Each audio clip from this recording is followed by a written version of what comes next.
Hello ladies and gentlemen, welcome to another live stream Tuesday. I hope that you guys had a good Monday and that the weekend was good as well. So what I'm going to do is skip this advert that's about to jump in, because over the last couple of live streams I've stopped cancelling the adverts just to see if that changes anything with the algorithm allowing more people to get notified for my videos, but it doesn't seem to have any impact, so I might as well cancel them. And I think a lot of people have been saying in the comments section, you know, sometimes they've had 8 adverts and 10 adverts and it's just ridiculous when I don't cancel them. So I will be doing that. I'll keep an eye on the little notification at the bottom right where when it tells you it's about to insert an advert. So yeah, I'll keep an eye out. And hello to you guys in the live chat room tonight.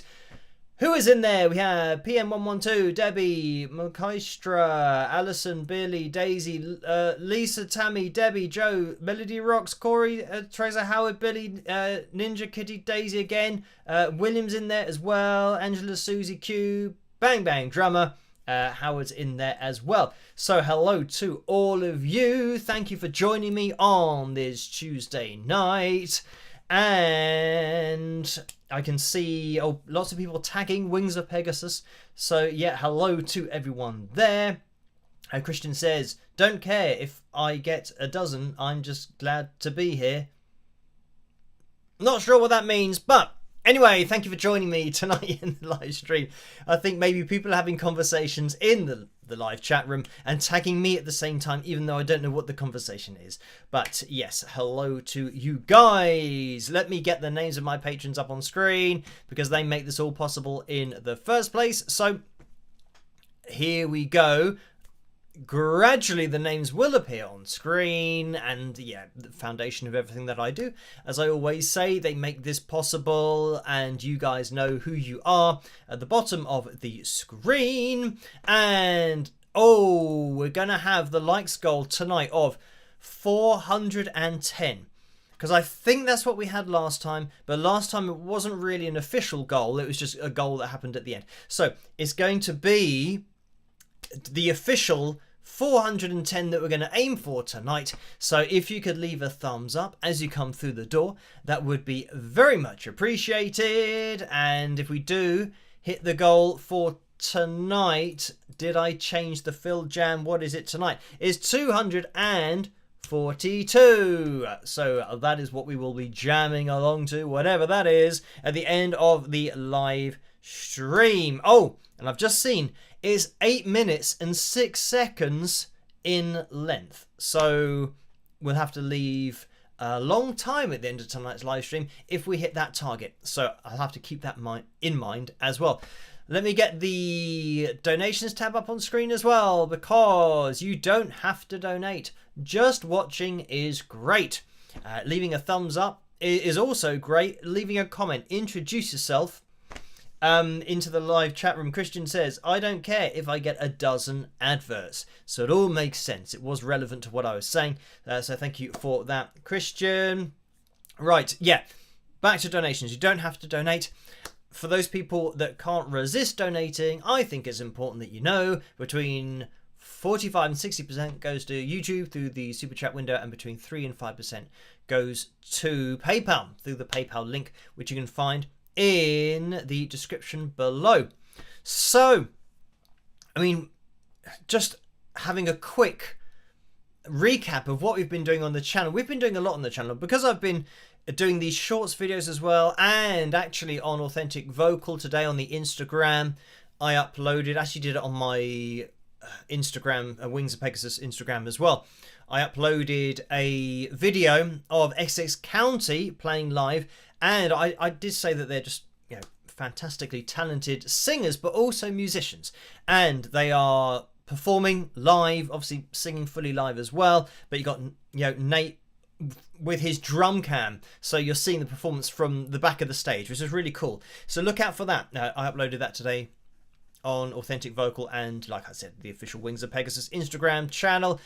And I've been doing, these shorts videos where we've been looking at lots of videos that I've done in the past, but just highlighting things like today, for example, with Julie Andrews and her voice sounding so good live that I've been messaged about that one performance loads of times, and that's why I did the video in the first place, is that people were asking me if it was lip synced or not, and then even after I did the video saying that it's not lip synced, it's not the original recording, she's just that good at singing.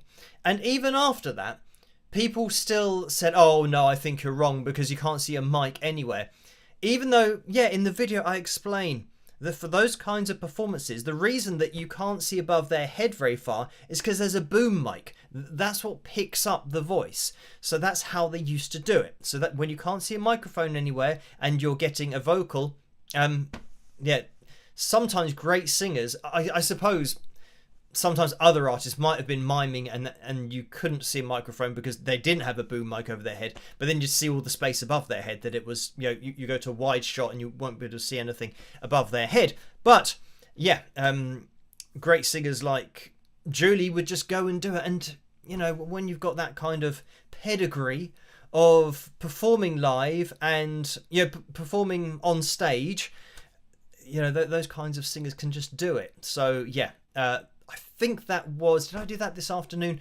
I tend to do a couple of videos along the same theme, so it might have been a video yesterday and then another shorts video today, but they all come from fully fledged videos that I've done in the past. So you'll be able to watch 20 minutes of me kind of really getting into it, and there should be a referenced video with each of those shorts videos. So yes, we've been doing some of those.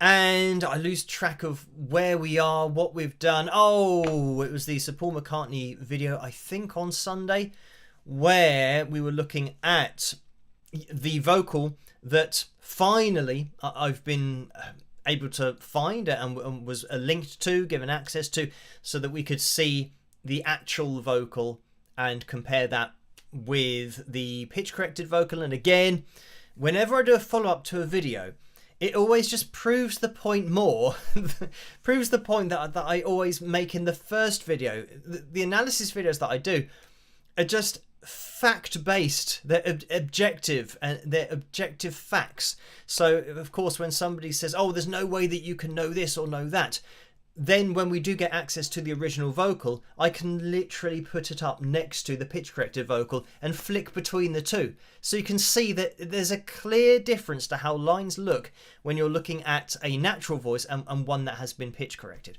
So yeah, anyway, yeah, all interesting stuff nonetheless. But right, oh, likeometer, let's get that up on screen. Almost forgot to put that there so we can see where we are at with the likes tonight. It is 218 so far. So we are over halfway there. So thank you guys for spiking the likes. And yeah, if you could continue to do that, that would be very much appreciated. So another thing that I've been asked a lot about, and I did see somebody commenting just as we started the live stream about fair use or reaction videos and all that kind of stuff. And even though I do touch on those in some videos about the law and what you can do and you can't do, and actually the reason, I tell you what, we'll jump into Troll Corner because this has just reminded me of something, and I wasn't planning on doing a Troll Corner because I couldn't remember anything, but I just happened to remember this. So let's jump in here for the first time in ages, I think, and I'll see you guys in a second. Rock! Oh, hello.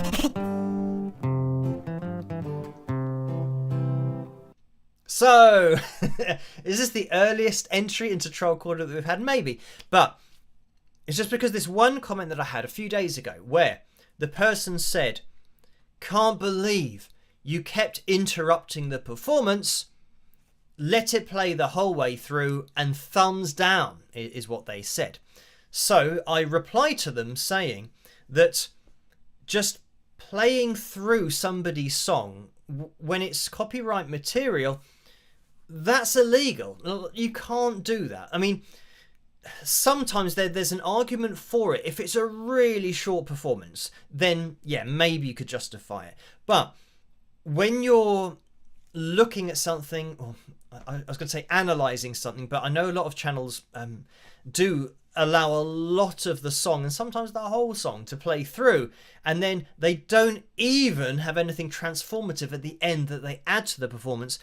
That's against the law. That's not going to give you any exception to use the copyright material. It doesn't fall under fair use. And I know that people watching reaction channels, this is the problem, that if there were a crackdown on fair use, a lot of channels would cease to be, because it has to be transformative. So if you're watching, and this is why I jump into it regularly and I point out things on the pitch monitoring software.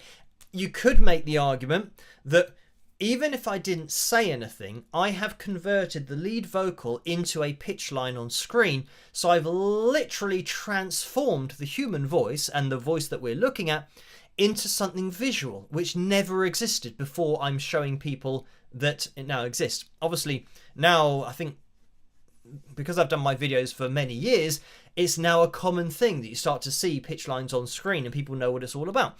But yeah, being able to see that on screen, well, that's a transformation of the voice anyway. So you could argue that I wouldn't even need to say anything apart from let's look at the voice on screen. But obviously I'm explaining things about it as well, and it's got the pitch on there so I can tell people about the range, the notes that are being hit, how accurate the vocal is, whether it's pitch corrected, whether it's auto-tuned, all these different things. So long story short, it means that by jumping into the video and pointing out things that people don't already know, you are being transformative, and that has to happen. That's essential to be covered by the fair use exception. And I think it's the same in the USA that it is in the UK here. It's this pretty much the same law.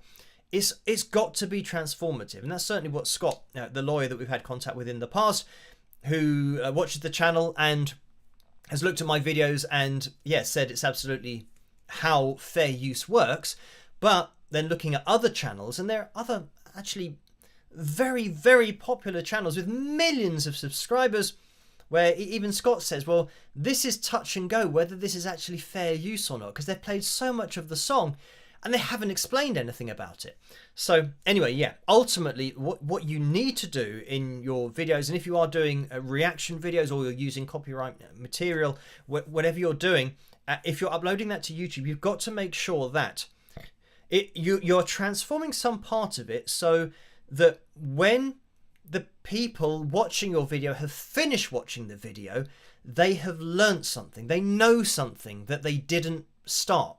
They didn't start with that knowledge at the beginning of the performance. So, say for example, like I said, the range that a vocalist is singing in, whether they're using head voice or chest voice, and indeed whether they're miming or they're lip syncing, or whether their vocal is pitch corrected, auto-tuned. These are all independently transformative statements, especially when you're then backing that up with objective data that proves the statements that you're making. So that is all transformative, because somebody, for example, watching my Celine Dion Olympics analysis video, they will know by the end of that video that it wasn't live. And they will know from that video that actually the vocal was recorded before the rehearsal, the night before the Olympics. So it was in existence for that amount of time. That's all stuff that you learn. And I've used the performance video and audio in order to analyze it and be able to point all these things out. So that's the way the law works, and it is very simple. Just when you think about that, if when somebody does a video and they watch a performance and they say, oh wow, that's a great performance, that's amazing, it makes me so emotional, and reminds me of my childhood years, and reminds me of this story or that story, or reminds me of my friend and all this stuff. That is all irrelevant information, and it's not transforming anything, because somebody would say, but why have you used that copyright material? What have you explained about it that you have needed to reference for then what you say afterwards, the explanation or the transformative part of your video. So that's why I said earlier tonight that if there were a crackdown, there'd be loads of channels that just you wouldn't make the grade. I don't know whether actually YouTube in the future might design AI to make a judgment on fair use, because AI can understand words, and it will be able to understand if what you're saying is just how you subjectively feel, then it will say, well, yeah, subjective feelings aren't transformative. It's not increasing the understanding or giving a better understanding of what we're looking at. So yeah, I've been asked about that a lot. And this person that said, oh yeah, you didn't watch it the whole way through, thumbs down. I think a lot of people don't understand the law, and the fact that somebody could, it was just an emoticon of the thumbs down, but they could thumbs down my video when I'm doing it legally and I'm making sure it's all above board and legal. And if there were a crackdown, I'm making sure that my videos would still exist.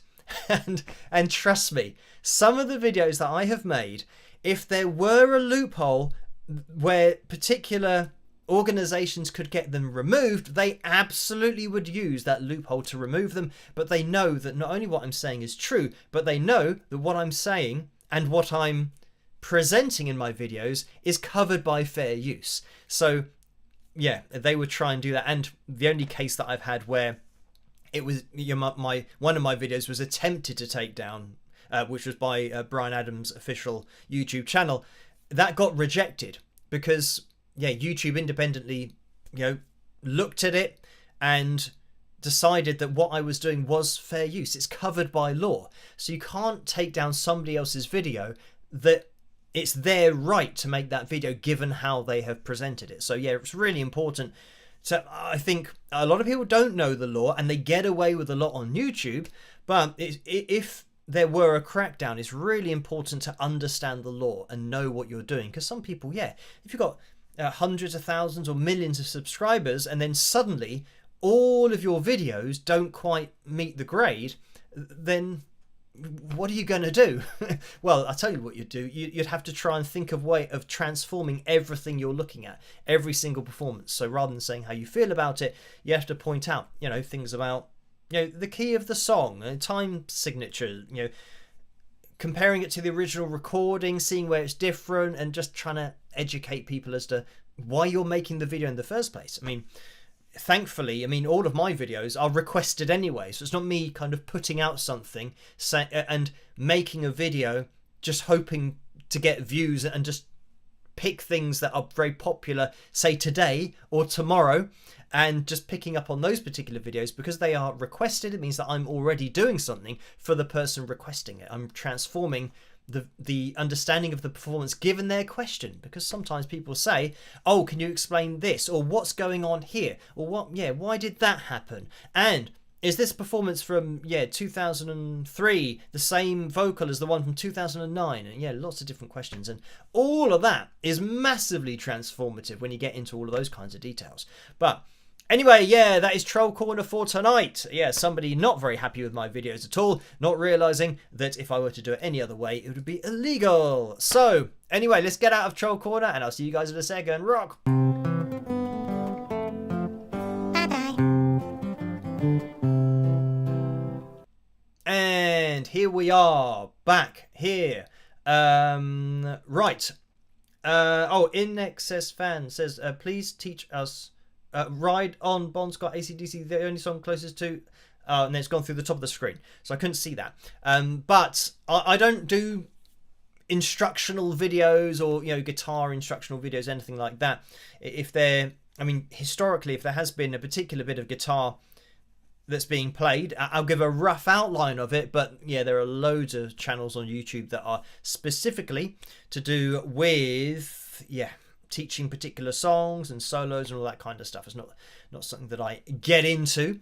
It's very much analysis rather than instruction on my channel. But anyway, I can see that there have been some donations in the super chat window, so I will quickly jump into these because Jan has donated 20 Norwegian kroner and says, right on. So thank you for that, Jan. And Paul donated $5.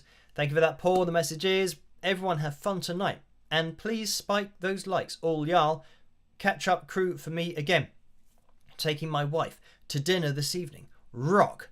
So, yeah, hope you have a good evening. And that the food is good as well. Thank you for that. James has donated $49.99 as well. And that's James's first Super Chat donation. So thank you for that, James.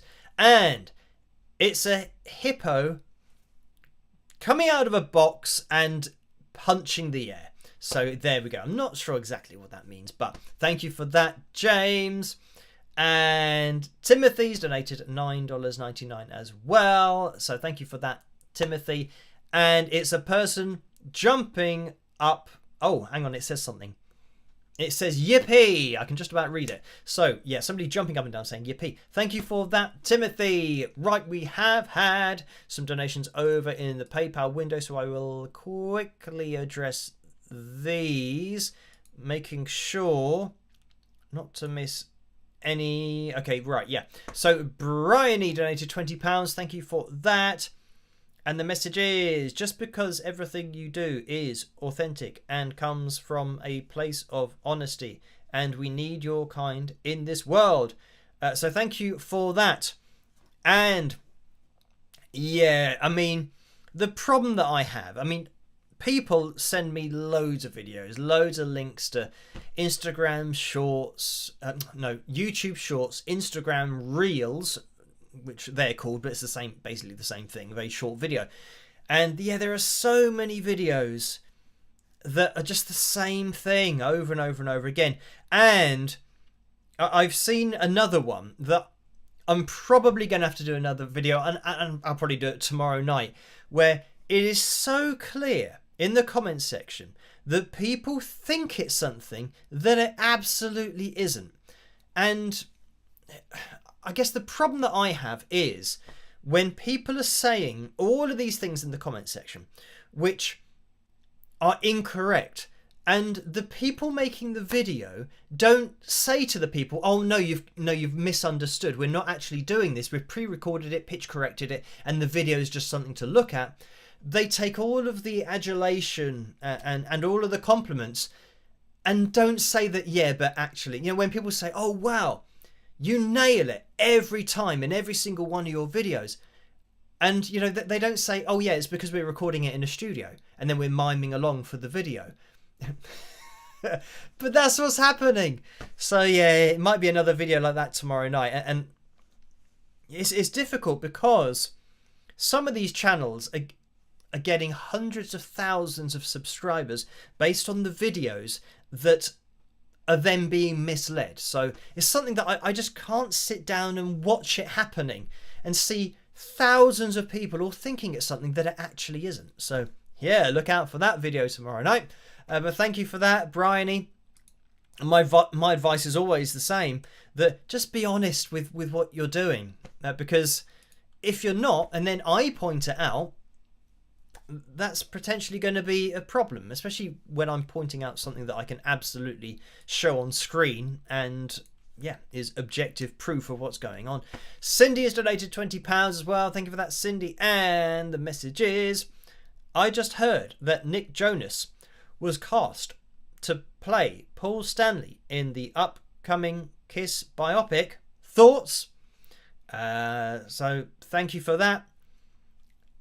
I don't really have any thoughts about that. I guess he's an actor, so they've got to choose an actor to do that particular role. And I mean, yeah, he does have, I think it was Nick Jonas, yeah, that had that solo where he kind of messed it up a little bit at was that the Country Music Awards, something like that. But yeah, quite a few years ago now. But yeah, at least he'll have the knowledge of playing guitar, so he can make that look, relatively authentic, if that's going to be, part of the movie, if he's going to be doing that. But yeah, I wonder who, I suppose, I was just about to say, I wonder who's going to play Gene Simmons, but I guess it doesn't really matter. Yeah, unless they must be doing, if it's going to be a biopic, there's got to be scenes in there when they're not in their full makeup. Because I was thinking, well, it doesn't matter who you hire, you put makeup on them and then they will look like them. But yeah. So I don't really have any objections to that. They've got to pick an actor, and I think Nick Jonas is an actor. Is he an actor first and a musician second? Or is it that he was a musician first and an actor second? I don't know which order it went in. So, yeah. But either way, I know that he can play the guitar, so that is that. I'm from the UK. I'm sure that Nick Jonas, and I think they're brothers, aren't they? The Jonas Brothers. So maybe they're in a band. I don't know. I'm not up to speed with the Jonas Brothers, especially being from the UK. But the first time I actually heard of Nick Jonas was that solo, because it just exploded on the internet. So yeah, it's a bit of a shame that was the first exposure that I had to him and his guitar playing. But anyway, that was what it was. Thank you for that, Cindy. And Karen has donated £5.57, so thank you for that. And the message is, hi Phil. Oh, hang on, I think this is an old one that's now come through, because it's saying about congratulations, 486,000 subscribers, and then asking something that makes me laugh, which I answered before with the guy falling off his chair. But thank you for that. That's obviously just taken a very long time to come through. Nicole has donated £20 as well. Thank you for that, Nicole. And the message is, a little hello, Phil. I come back to the live stream with a new tablet without forgetting the bell to subscribe. Good week and good health also. Kiss and rock. So thank you for that. And Sue has donated £20. Thank you for that, Sue. And the message is, still in podcast travel season. On my way to London at the moment, then heading to Paris for a podcast event. Wishing you all a wonderful live stream and looking forward to chatting with everyone in a couple of weeks. So thank you for that, Sue. And Tammy has donated £10 as well. Thank you for that. And that is a straight up donation. And Leslie has donated £25. So thank you for that, Leslie. And the message is, hi Phil, topping up my Patreon donation in We Can Fall Down. What is that instrument that isn't in the live version? Keyboard? Right. Let me think of We Can Fall Down. Oh, yeah. So in the verses, there were a lot of versions of We Can Fall Down. It started out, I can't remember what I did in the album, but it started out as the live version of it. So it means it was just guitars. And that was, I don't know, maybe on a really early EP, probably 15 years ago or something stupid by now. But then, I wanted to have something in the verse, and it was a software instrument. I can't remember what it was, but it was just arpeggiating the chords.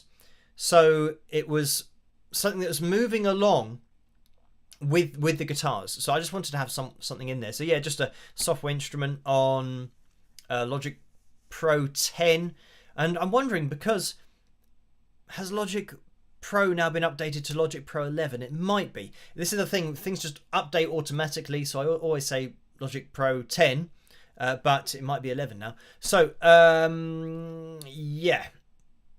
it was just probably like a synth pad, something like that, software instrument. If you know Logic Pro 10, you go into your synth pads, get that, because I wanted it to be arpeggiating the chords that were being played, but it had to be relatively, sharp in terms of the way that it's coming through and stabbing through the mix. So I wanted to try and at least make it not really obvious, but just have it in there with the guitar. So yeah, that's what I did for that. So thank you for that.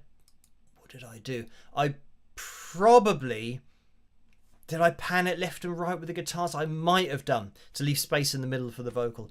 But if I didn't do that, I would have put it slightly left or slightly right just by itself, just EQ it so that it kind of stood out a little bit. But I think back then I would have panned it left and right, because I was doing that with everything.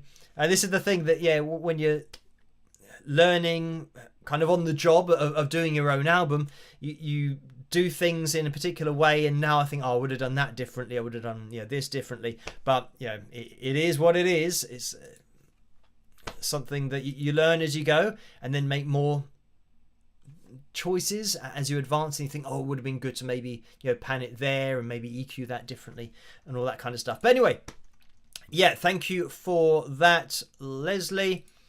And Karen's donated £6.05 again, and the message is, so thank you for that. The message is, hi Phil, you mentioned about the importance of the rhythm section. I watched live performances of bands using dual drum sets. Sometimes they appear to be playing the exact same thing. Do dual drum sets serve specific purposes? E.g.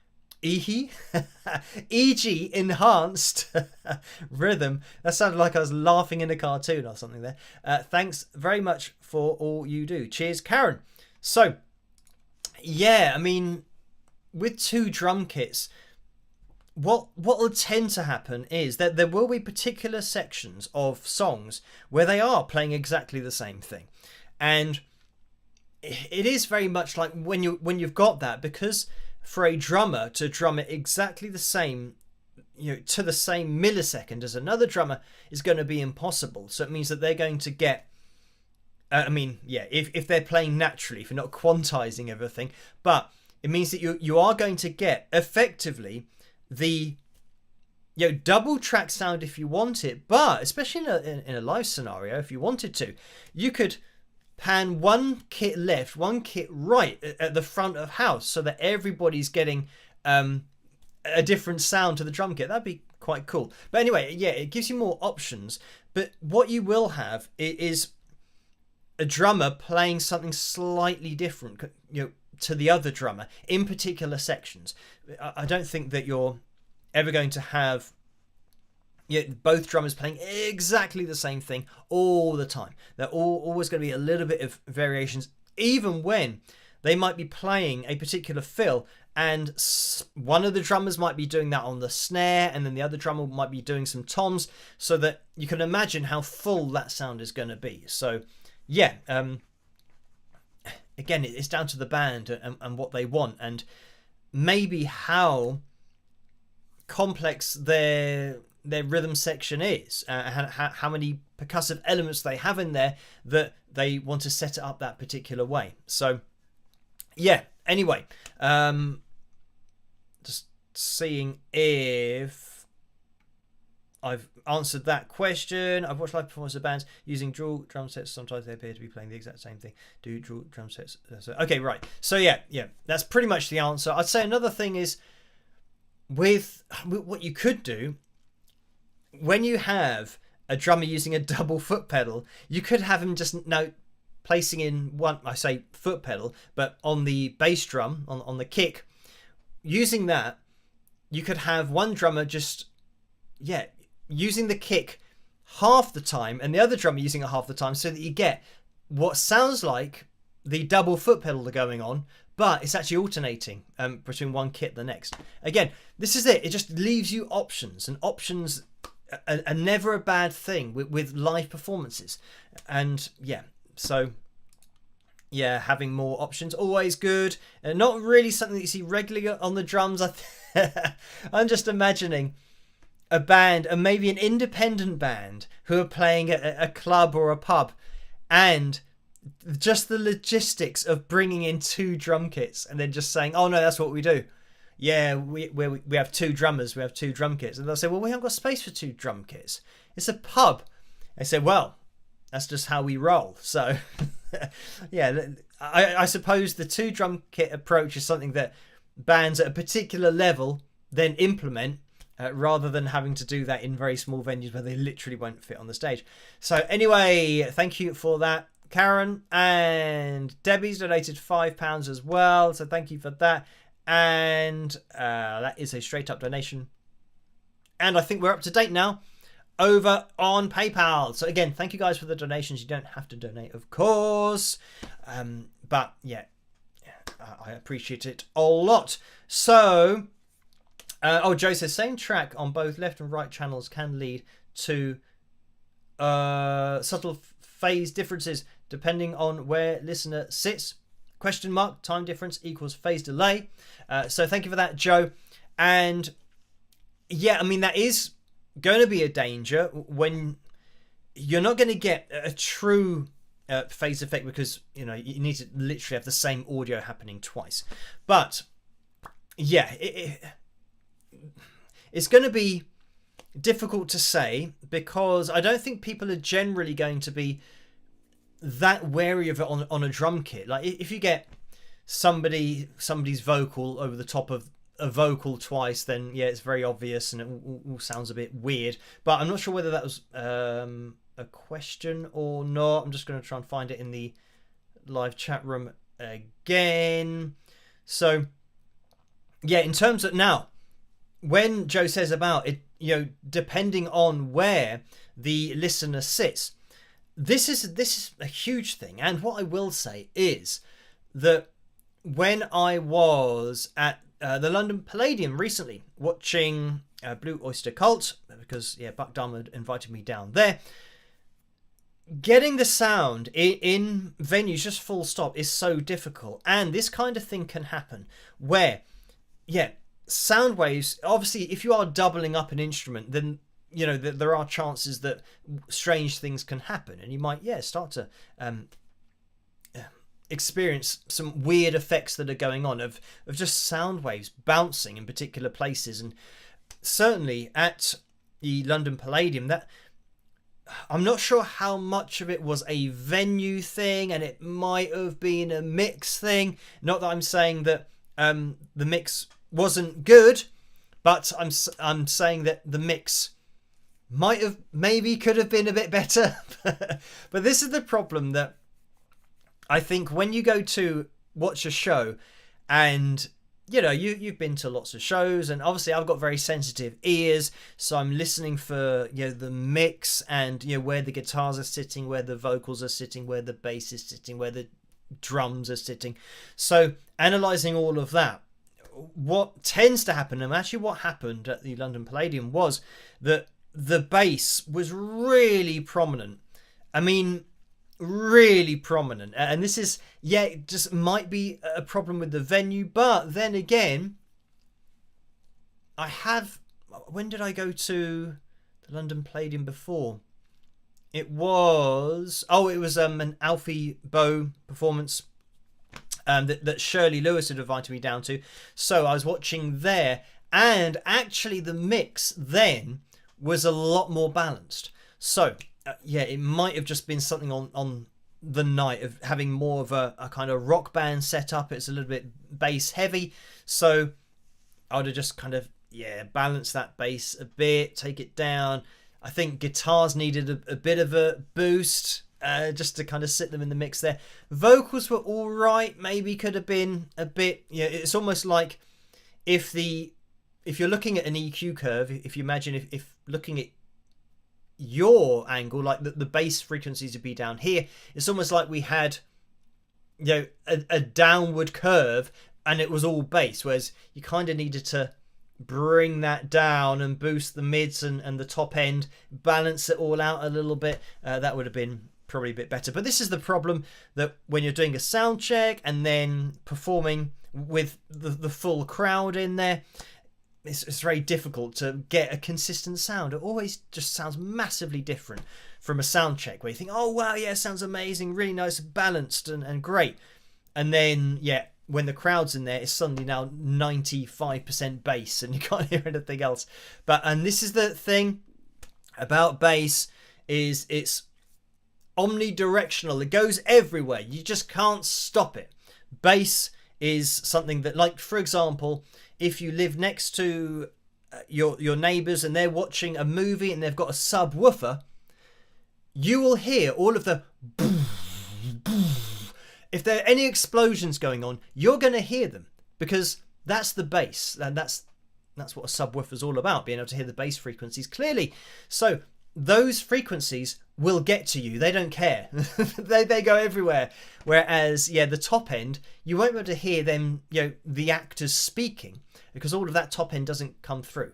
So and that's the problem with live performances and balancing that bass, trying to get it in the right place. Because sometimes, I don't want this, I could talk about this for years, talking about resonant frequencies that just happen to pop up in particular venues where if you go in that corner, like Joe was saying, if you go in that corner, it's an absolute mess. If you take 5 steps to the right, it's now perfect. That's the problem with getting a balanced live sound, is you're so dependent on the venue. Hence why with the Royal Albert Hall they put the massive mushrooms in there to try and balance out the sound, because it's really bad in there to begin with. And yeah, it is a lot better now. So anyway, got a bit sidetracked there with sound and venues and what things can happen. So thank you. Oh, there's been another donation from James for $9.99. So thank you for that. And that's a straight up donation in the super chat window. And Jan has donated 100 Norwegian kroner again. Thank you for that. The message is, food is overrated, just like a cat on a hot tin roof. Overcooked. So thank you for that. I'm not sure what that relates to, but thank you, for the donations. And I'd say food isn't particularly overrated. In fact, I feel like it's almost a necessity for humans in order to survive. So yeah, food, very important. You don't want to cut that out. You don't want to cut food out of your diet. So anyway, Karen says, do you notice when someone with a basso voice whispers he's very loud? So thank you for that. And no, when we're talking about like bass and venues and resonant frequencies, all that kind of stuff, when we're talking about the human voice, you're not going to get somebody talking that low down with that amount of projection. You're always going to have, like, people's voices don't happen that low down. Like if you record somebody speaking and you don't have a subwoofer, it's not going to matter. You're still going to hear them speaking clearly. But what you might find is in the mid frequencies, which is where humans pretty much live. Whenever you're mixing anything and you're looking at your EQ curve, you'll see in the mids, that's where you're going to get all your vocals pretty much all in that kind of middle area of your EQ curve. So this is why when you're playing guitar, or you're playing keys and you're in the same range as the human voice, that's where it can all start to get a bit muddy, because you've got all of the same thing happening at the same time. So they're all competing with each other for that space. So yeah, that's why you need to kind of EQ them differently to get one to stand out and one to go in the background, all that kind of stuff. But when somebody's talking, generally it's going to be tone. So it's how piercing their tone is. So generally that's going to be, you can have somebody with a more nasal voice, which is going to fall into the background. So trying to think of somebody who has, I guess Elvis, when he did his that is a nasally sound. And hopefully you could hear how when I just did that, it wasn't as bright or as piercing as me talking. It goes into a quieter kind of place. So when you're talking to someone who's got a piercing voice, their voice would tend to be in this kind of place, like that. So it's a lot thinner, and it just projects. So when you might know somebody who's got one of those voices that just cuts through everything, and that is just tone, that is brightness. And yeah, it's not that someone with a low speaking voice can be heard above everybody else. Generally that they tend to talk quite quietly, because that's all part of the depth of their voice. So I'm trying to think of, there's an actor who has a very particular voice, and you know that it's his voice straight away, and it is quite low. It's not super low, but it's very relaxed sounding. And you can imagine, if you're in a loud venue, if he were talking, you wouldn't be able to hear him, because it's low, but it's soft it's not like a really bright sound that's going to cut through all of the, I mean, it's a good example actually. When you have somebody's voice who is bright like that, it means that it's going to cut through. Imagine all of the noise at a busy function, and everyone's voices are in the same kind of place EQ wise, but then somebody else's voice who has a really bright kind of sound, or a particular sound of voice that is piercing, that person's voice, it's almost like in the EQ curve you've boosted a particular frequency, because that's all that's happening. They've got a part of their voice that is piercing, that is almost like boosting a frequency, so their voice in the mix of the sound just stands out because it's got that boost, whereas everybody else is just talking normally. So yeah, I mean, it would be interesting to get somebody like that, because I've had that before, where you're talking to someone and their voice just cuts through, and then you can hear them, and then you try and speak to them, but they can't hear your voice as clearly. And generally, I mean, I think if you're ever in that situation, wherever you are, it's too loud. Go somewhere more quiet, because otherwise you're going to burn out your voice. You won't be able to talk the next day. So anyway, talking voices are just as interesting as singing voices, and more often than not, they will indicate what the person's singing voice is going to be like, depending on how they talk. So sometimes if somebody's got, even talking at the same pitch, if I talk like this, then what did that sound a bit like? A high version of Michael Caine. But I was going to say, if I talk like this, then if this is my natural talking voice, then you might assume that when I start to sing, I'll have a higher voice, which tends to always be the case. That wherever somebody talks, if I were to have a really low talking voice, then my singing voice generally would be a lot lower. But obviously there are exceptions to the rule. So Lucy has donated $1.99. Thank you for that. And Lucy says Morgan Freeman. That's who I was thinking of, because I was thinking of Shawshank Redemption was the movie that I was seeing him in, but that didn't help me. It didn't help me with his name, just knowing that. So Morgan Freeman was the voice that's. It's low and it's relaxed, and it's a relaxing voice to listen to. It's not a piercing voice that kind of cuts through everything. If anything, the attraction of it being so easy to listen to is because it is inoffensive, and it is kind of something you can listen to in the background, and it's more of a relaxing voice. But anyway, we've had another donation in the super chat window, and it's Diane who's donated £4.95. So thank you for that. And the message is: do you get nervous before you live stream? Thanks for being you and all you do, Diana Maria. So thank you for that. And no, I've been doing it. I guess when you're used to doing it so much, even though I know that. Maybe back in the day, if I was live streaming and I knew there were going to be hundreds of people there, I might have got nervous in the past. But I think what happens is, like when I first started live streaming, there may be 2 or 3 people, and then it just gradually grows, and you get to the point where there might be hundreds of people watching, which is great. But because you've had those years worth of doing it, it's like, well, there's not too much that I can be nervous about, because I've done it so many times. I guess even when things go wrong, I've had things go wrong before, so I'm already ready for all of that. So I think having done it for so long, I mean, I've been doing it twice a week for I don't know how many years now, probably about 6 years, 8 years, I don't know. So I don't get nervous for live streams, but thank you for that, Diane. And right, we're up to date there, and we are moving along. So we're going to have to jump into tonight's cover video, which looks like it's 50. Well, it's 50. Is it 50-50 or 50? Oh, okay. It says, vote for tonight's cover video. To Be With You has ended with 50% of the votes.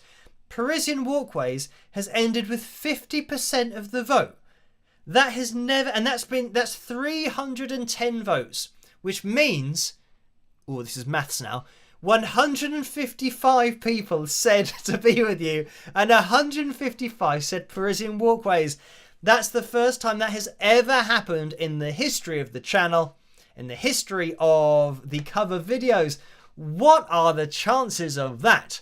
So somehow we're going to have to choose one. And I can't play both of them because of the copyright or the copyrights with both particular tracks. What happens is I play one and then my live stream gets copyright claimed by whichever song is chosen, because then the copyright owner of that particular song then gets the ad revenue. So yes, I have, oh look, this is destiny. I have a bag of coins here that I wasn't collecting them, but they just happened to be in a drawer. I was cleaning some drawers earlier, and yeah, there were. It's amazing how many coins you find when you're just cleaning things. So yeah, in the back of this drawer, I found, you know, there's 1 and then 2 and 3 and 4 and 5. And I think what happens is when I pay for things, and you know, you have lots of change in your wallet, and it kind of weighs your wallet down, and it's just rubbish money, like just pennies.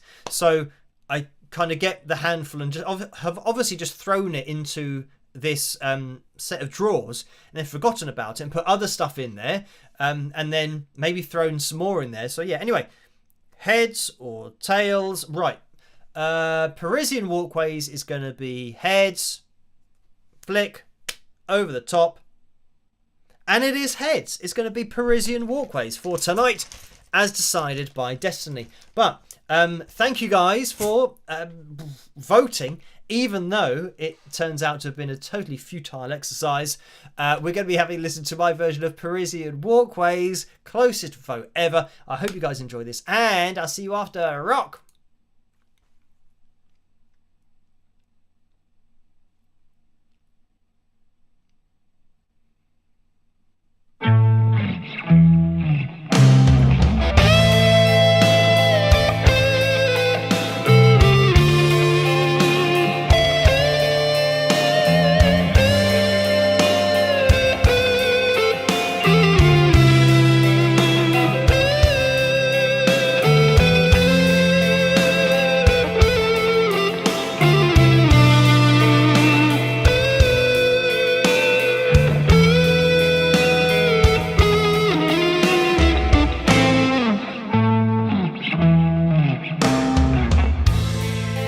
I remember Paris, 49, the Champs-Élysées, Saint-Michel and old Beaujolais wine. And I recall that you were mine on those Parisian days.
Hello, thank hello, and hello again. So, getting the timing at the end of those videos to cut myself out is always a bit of a nightmare, but that was my version of Parisienne Walkways. So, yeah, I hope you guys enjoyed that. First 50-50 vote ever. Now, this is important. We need 10 more people to hit the thumbs up to have a fill jam to bust out the guitar. And it's an 8-minute long jam track that we're going to be playing along with. So it means that we've got what? 2 minutes and we have actually got a picture corner, just one picture to take a look at. So we've got 2 minutes to try and get 8 more thumbs up. So yeah, we will see if that is possible. If you haven't hit the thumbs up yet, it would be much appreciated if you could, maybe during this picture corner. So let's see what's going on in here tonight. And I don't know where this is going to display. It's slightly off to the right, which is fine. So this is Leslie. And Leslie says, Wings of Pegasus t-shirt is the correct attire to snag a comfy sofa for Jeremy Davenport's show at the Ritz. So thank you for that, and thank you, Laura, for linking me to that particular picture. And that is it for Picture Corner tonight. The other thing is, I don't know whether you can hear my chair. I'm getting a squeak to my chair that I'm gonna have to do something about that, because that's going to be really annoying, because I do tend to move forwards and backwards and side to side now and again. Right, where are we? Oh, and there we have it. We have hit the goal for tonight. So, quick. That's microphone on. Red dude. Zoom out. Done. He appeared first time tonight. That is amazing. Sometimes I had to press it about 20 million times for him to actually appear. Right, guitar on.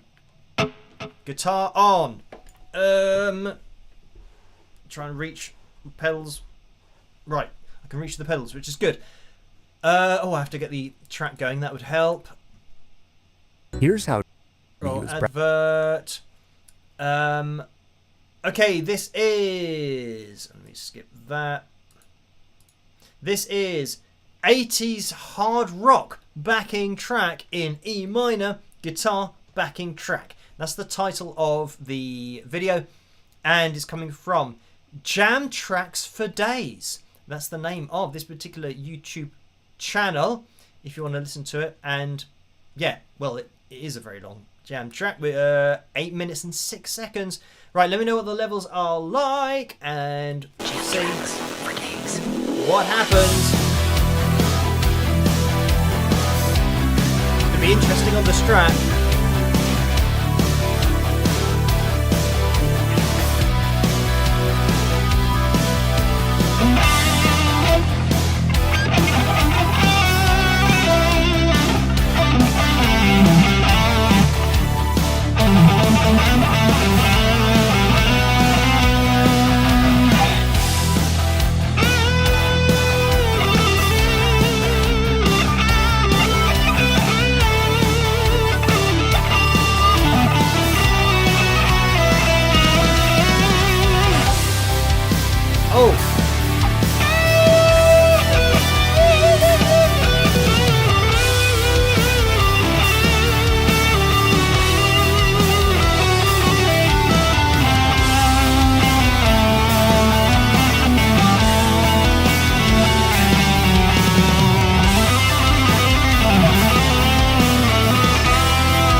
Uh-oh.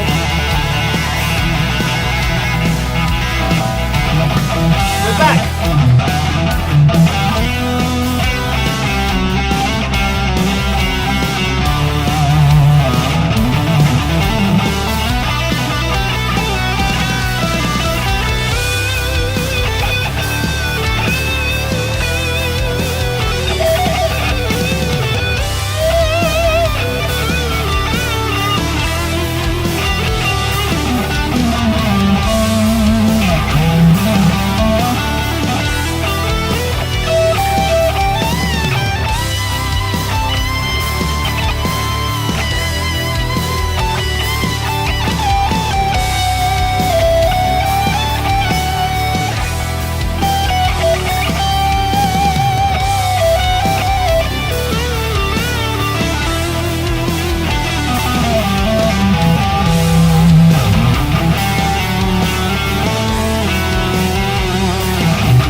video for your business? Find me and many other skilled creators I on don't need a UGC video for my business. So there we have it. That was cool. We had some different elements to it, but trying to find out or predict where it was going to end was actually quite difficult. And there are lots of times there where you think it's going to go back into the other section, so you do a little run and then you're ready for it, and then it doesn't happen. You have to just reboot and wait for it next time around. But anyway, there we have it. That was 80s hard rock backing track in E minor, guitar backing track. That's the title of the video, and that's from Jam Tracks for Days. If you guys want to check that out on YouTube and jam along yourself, that is where you need to go. So, right, we are almost done with everything. Let's have a look. Angela's just donated £7.07 over on PayPal, so thank you for that in the messages. Hey Phil, have you ever played a backing track without knowing the key it was played in? And if so, how did you handle it? Thanks, Angela. Yeah, I mean, there have been some that don't say the key, and you just play along. You just... In fact, sometimes I prefer that it doesn't say the key, because it can, I don't know, put a bit of a thinking block in the way, or at least that's the way that I play. If I'm thinking about anything technical, then yeah, it kind of throws everything off and you can't really play what you want to play. So yeah, in terms of how I deal with not knowing the key, it's just the same as how I've always done it. I've not really ever needed to know keys of things. I think that you should be able to just play along with any sound. Like, obviously, it has to be musical, but I'm talking about a musical sound that you should be able to play along with. Oh, did I just push that out? I might just push my pick out. Could that have been like a magic trick? It looked like it disappeared. But, yeah, I think that in order to jam, or I don't know, to truly extemporize and to truly understand, your instrument and use it as a voice, you shouldn't really need to know the key of anything. Whatever a band or whatever a song is, you can, or you should be able to just play along with it, because yeah, if you can sing along to it in your head, then you will, or you should be able to sing through your guitar with what you're playing. So yeah, more often than not, like this one, I did say E minor in the title, so you got that. But generally, I don't think that even registered when I read it out, like the title. But you play your first few notes and you already know, right, well, every guitarist will know when they're in E minor, because it's really obvious. I think that's where you first learn all of your playing is kind of E minor, like blues.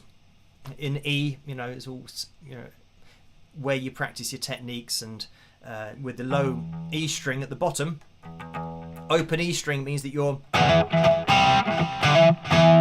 always got your root note there that you can let ring out. So you tend to do a lot of practicing and playing in E and E minor, because that's where you can play riffs and get the root note at the same time, and your low E string and high E string. So anyway, that was that. Thank you for that, Angela. Right, we are going to be calling things to a close. Elaine's donated $5. Thank you for that. And Elaine says, for the tip jar, that was awesome.